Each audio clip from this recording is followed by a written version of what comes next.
আবারও বিবাহ বন্ধনে আবদ্ধ হলো মিথিলা ইয়াসিন। স্বপ্নের বিয়েকে এবার রূপান্তর করলেন মিথিলা। ভিউয়ার্স, বিস্তারিত জানতে হলে পুরো ভিডিওটিকে না টেনে শেষ পর্যন্ত দেখতে থাকুন।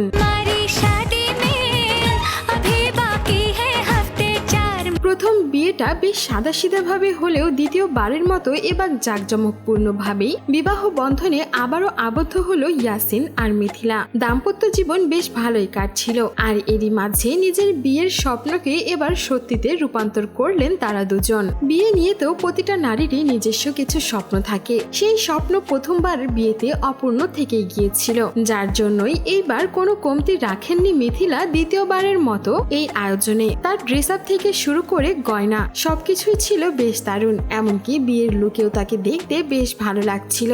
গা ভর্তি ছিল সোনার গহনায় এবং সাদা রঙের লেহেঙ্গাতে তাকে বেশ ভালো মানিয়েছিল। খোপায় দিয়েছিলেন লাল গোলাপ। এমনকি মিথিলা ইয়াসিনের ভক্তরাও তাদের বেশ প্রশংসা করেছেন। মুহূর্তের মধ্যেই মিথিলার এই দ্বিতীয় বিয়ের লুকটি বেশ ভাইরাল হয়ে যায়। এমনকি গায়ে হলুদেও কোনো কমতি রাখেননি এই জুটি। অনেকেই কমেন্ট করে মিথিলার বিয়ের লুকের বেশ প্রশংসা করেছেন। কেউ লিখেছেন সো প্রিটি, কেউ লিখেছেন মাশাআল্লাহ তোমাকে দেখতে অনেক সুন্দর লাগছে। আবার অনেকেই বলেছেন মেহজাবিনের লেহেঙ্গার চাইতে তোমারটা অনেক বেশি সুন্দর। আবার অন্য আরেকজন কমেন্ট করেছেন অনেক অনেক সুন্দর লাগতেছে, মাশাআল্লাহ কারো নজর না লাগুক। সো ভিউয়ার্স, এই ছিল আমাদের আজকের ভিডিও। আর আপনার কাছে মিথিলা ইয়াসিনকে নিয়ে কোনো মন্তব্য থাকলে জানাতে পারেন আমাদের কমেন্ট বক্সে। আর বিনোদন জগতের এমন লেটেস্ট আপডেট পেতে আমাদের চ্যানেলটিকে সাবস্ক্রাইব করে আমাদের সঙ্গেই থাকুন। ধন্যবাদ।